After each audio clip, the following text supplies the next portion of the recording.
Madame Agnès Firmin-Lebaudot, bonjour. Merci d'avoir accepté de répondre à Opinion Internationale pour une interview politique.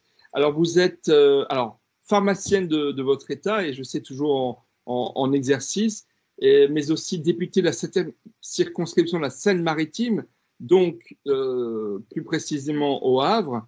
Et vous êtes, alors je ne veux pas retracer tout votre parcours politique, mais vous êtes parmi les principales fondatrices et fondateurs d'Horizon, le nouveau parti d'Édouard Philippe.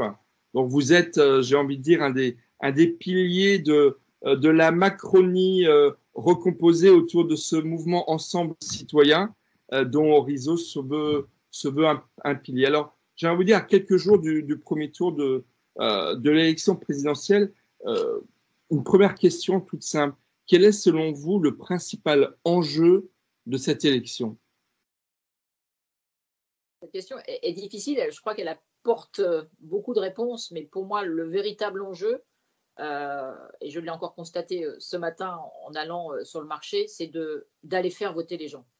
Je crois vraiment, pour une élection présidentielle, que nos concitoyens ne sont pas, j'allais dire, encore dedans, tout à fait. Et malgré tout, l'élection a lieu dimanche prochain. À cette heure-là, nous fermerons bientôt les bureaux de vote. Et je crains qu'on se désole encore d'un taux de participation qui, pour une élection présidentielle, qui normalement est l'élection qui rassemble le plus de nos concitoyens, on ait un taux d'abstention important. Et je pense que le véritable enjeu, c'est d'abord d'aller faire voter, à l'heure où malheureusement on voit bien que la démocratie, pas très loin de chez nous, est attaquée. Donc je pense que c'est pour moi le principal, en tant que responsable politique, enjeu pour dimanche prochain, c'est d'aller faire voter.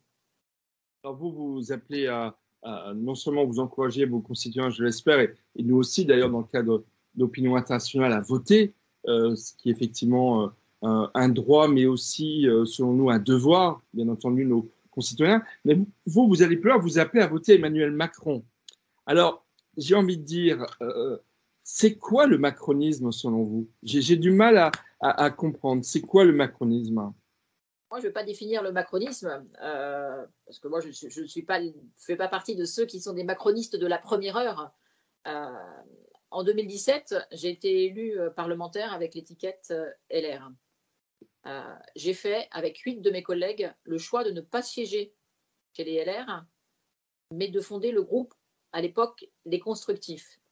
Nous disions en 2017 que notre responsabilité, c'était d'accompagner le gouvernement d'Emmanuel Macron avec Édouard Philippe à sa tête, parce que le danger de Marine Le Pen en 2022 serait important.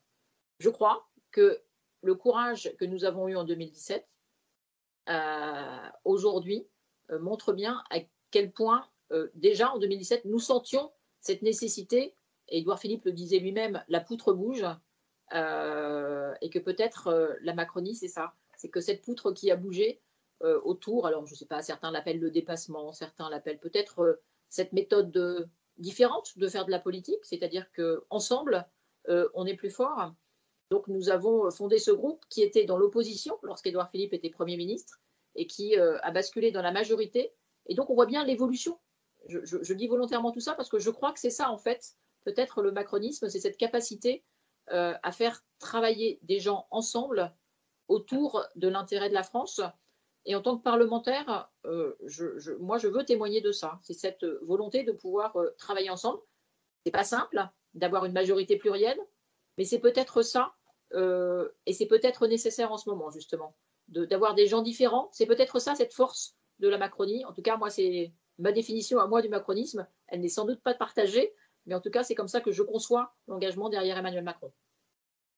C'est une forme de majorité plurielle assumée, mais plurielle, c'est-à-dire élargie à droite et à gauche. Finalement, c'est une majorité plurielle assumée que vous défendez.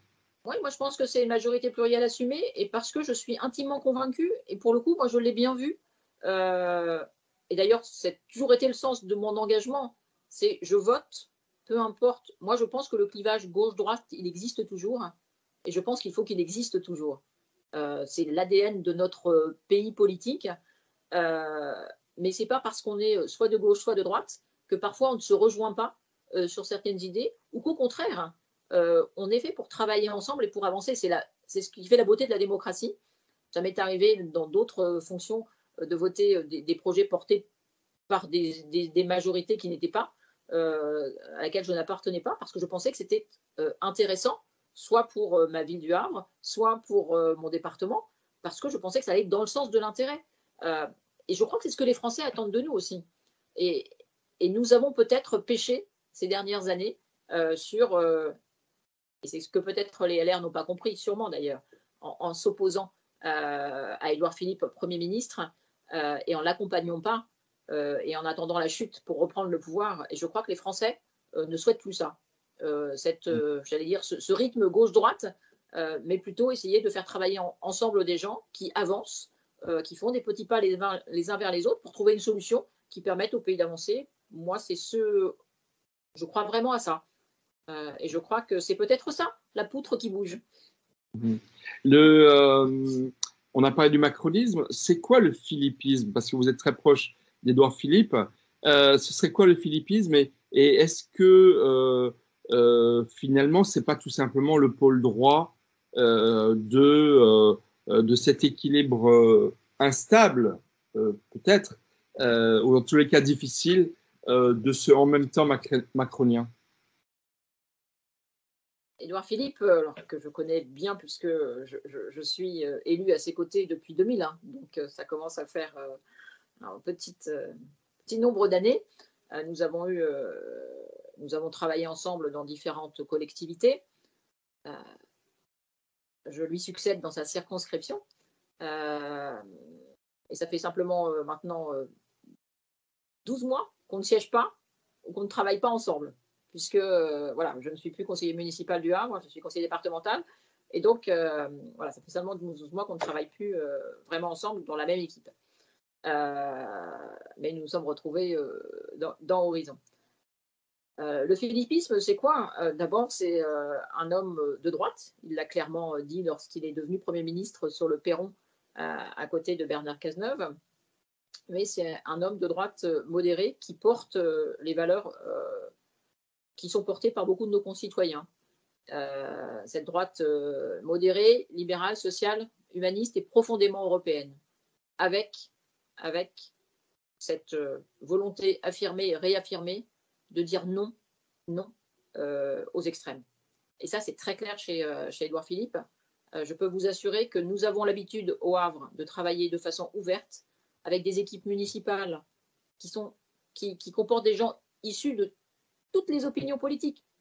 Donc pour nous, c'est déjà une méthode de travail que nous a, j'allais dire, inculqué Antoine Ruffnac.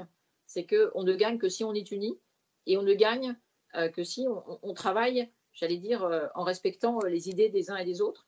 La seule barrière que met Édouard Philippe lorsqu'il compose ses listes municipales, c'est jamais. Jamais je ne veux quelqu'un qui porte les idées du Front National et des extrêmes. Ça, pour lui, c'est vraiment très rédhibitoire. Et donc, Édouard Philippe, cette culture de pouvoir travailler avec des gens, j'allais dire, issus de tous horizons, sans jeu de mots, c'est quelque chose, j'allais dire, que nous a appris Antoine Ruffnac et qu'il a su reproduire lorsqu'il a été nommé Premier ministre. En 2017, il sortait pour beaucoup de gens un peu de nulle part et beaucoup étaient sceptiques sur sa capacité à faire travailler toutes ces personnes qui venaient, pour certains, d'horizons politiques assez éloignés, pour d'autres étaient complètement inconnus. Et donc, il a su, j'allais dire, dupliquer cette méthode que moi, je connaissais au niveau du gouvernement. C'est ce qui a fait sa force et sa réussite. Donc, c'est à la fois cette capacité de travailler et d'écouter beaucoup et de faire une synthèse en gardant les valeurs qui sont les siennes. C'est quoi le secret d'Édouard Philippe? Parce que finalement, on pourrait dire qu'il est co-responsable du bilan d'Emmanuel Macron, qui pour certains est excellent, mais qui pour d'autres est en même temps très clivant. Il y a quand même eu de nombreuses crises. Il y a eu l'affaire des Gilets jaunes, il y a eu l'affaire Benalla, il y a eu certains quand même échecs qui sont la réforme des retraites. Et pourtant, on n'a pas l'impression que dans l'opinion publique ne lui tienne rigueur à lui-même, Édouard Philippe, de cette co-responsabilité. Comment vous expliquez, c'est quoi le secret d'Édouard Philippe? il a grosso modo la cote auprès des Français et il est nettement moins clivant qu'Emmanuel Macron. On aurait presque l'impression de dire, si on était un peu mauvais langue, qu'il pourrait être une forme de recours si jamais pour Emmanuel Macron les choses devenaient plus difficiles. D'abord, Édouard Philippe est d'une extrême loyauté. Et je crois que c'est bien aussi de le dire et de le répéter, et que avoir des valeurs et de le faire remarquer, mais surtout de le prouver dans les faits, c'est bien. Il a, lorsqu'il a été nommé Premier ministre, très clairement dit qu'il savait qu'il démarrait quelque chose. Il ne savait pas quand est-ce qu'il le finirait, mais il le ferait à fond, parce qu'il avait cette chance, et c'est ce qu'il a fait. Et puis, peut-être, il a apporté quelque chose d'assez nouveau, c'est d'assumer le fait de ne pas savoir, notamment pendant la crise sanitaire. Je ne sais pas si vous vous souvenez, mais en disant, voilà, on est face à quelque chose que beaucoup d'entre nous, que personne ne connaissait. Il a assumé le fait de ne pas savoir, de se faire entourer, mais il a assumé aussi, derrière, les décisions qu'il a dû prendre. Et donc, quand vous mettez la loyauté, le fait de dire « je ne sais pas », mais d'assumer les choix que je fais, et puis vous rajoutez à ça voilà, son humour et sa sympathie. Enfin, je veux dire que quand vous le croisez dans la rue et que les gens le croisent dans la rue, il sait très bien que... Enfin, vous voyez comment les gens l'interpellent de façon sympathique, et la façon avec laquelle il leur répond, c'est quelque chose de... voilà. Donc, mais je crois que assumer même quand c'est pas bien, c'est pas forcément naturel chez tous les hommes politiques. C'est peut-être cette différence qui le rend, j'allais dire, sympathique auprès de nos concitoyens. Une dernière question, Madame Firmin-Lebaudot. Honnêtement, si au soir du premier tour, Marine Le Pen, comme les sondages le prédisent, même si je fais partie de ceux qui croient et défendent l'idée de l'insondabilité des Français, et donc peut-être que des surprises importantes peuvent nous attendre d'ici le soir du premier tour. Mais si Marine Le Pen se retrouve au deuxième tour de l'élection présidentielle, est-ce que ce ne sera pas un échec personnel d'Emmanuel Macron, quelle que soit l'issue du deuxième tour de l'élection présidentielle? Et j'ajoute d'Emmanuel Macron et de cette logique de rassemblement du centre-droit et du centre-gauche qu'il porte, parce que finalement, il rendrait quasiment inévitable ce duel fratricide, enfin, le terme n'est pas bon, mais ce duel extrêmement dangereux entre lui et l'extrême droite contre laquelle vous dites vous élevez très fortement. Non, mais la défaite, tout d'abord, la défaite, elle ne se décidera qu'au deuxième tour. D'ailleurs, ce duel Le Pen-Macron, il est annoncé par les médias depuis, j'allais dire, presque déjà 2017. Donc, il s'est instauré dans la tête des Français. Il s'est instauré dans la tête des Français. Il y a quelques semaines, certains voyaient un autre duel, mais malheureusement aussi avec un extrême.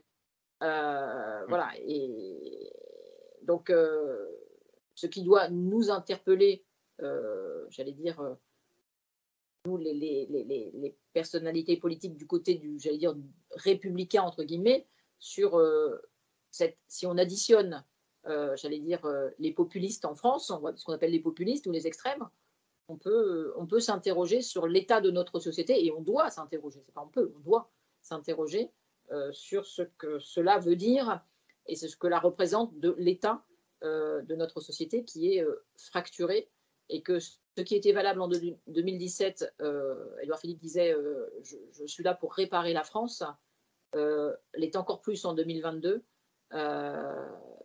D'abord parce que nous avons une crise sanitaire qui est toujours là, il ne faut pas l'oublier.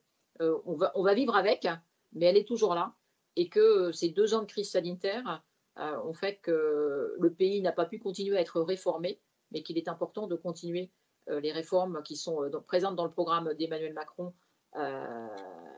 Et donc, notre défaite, elle sera collective si dimanche prochain, on a un taux d'abstention qui bat tous les records. Et donc, il nous reste à tous une semaine de mobilisation pour dire aux gens qu'il est important d'aller voter. C'est bien la démocratie qui est en jeu. Et moi, je partage ce que vous disiez tout à l'heure sur le fait que voter est un devoir. Nous avons la chance de pouvoir le faire. Il y a des gens qui sont en train de mourir pour ça ou à cause de ça. Donc, voter est un devoir.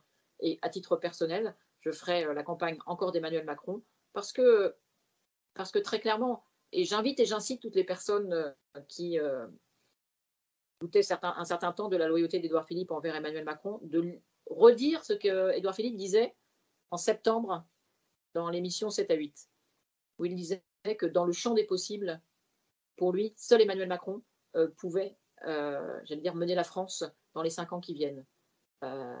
C'est, à mon sens, le choix que beaucoup de nos concitoyens feront, et en tout cas, c'est ce que je porterai comme parole. Robert Ménard vient de déclarer que pour lui, seul Emmanuel Macron était capable. Voilà, donc je crois qu'il faut aussi se replacer dans le contexte grave que nous traversons et de se dire que seul Emmanuel Macron est capable de tenir notre pays dans les mois et dans les années à venir en ce qui me concerne. En fait, il a précisément dit, Robert Ménard, qu'il espère que, grosso modo, Zemmour et Le Pen ne feront pas alliance au deuxième tour. Grosso modo, c'est le sens de son message. Alors, le monde ne s'arrête pas au 10 et 24 avril, d'autant qu'il y a des élections législatives derrière. Alors, une dernière question. Est-ce que Agnès Firmin-Lebaudot sera candidate à sa réélection? Parce que j'ai cru comprendre que Édouard Philippe pourrait se représenter si, j'ai envie de dire, si les circonstances l'exigent. Écoutez, je serai candidate et Édouard Philippe a déclaré qu'il se représenterait si Marine Le Pen, non, qu'il se poserait la question, voilà, qu'il se poserait la question de se représenter si Marine Le Pen était élue.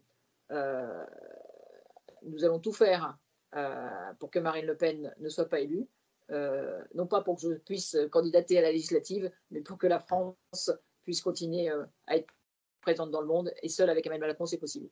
Donc voilà. Merci, Madame la députée, et puis d'avoir répondu à Opinion Internationale.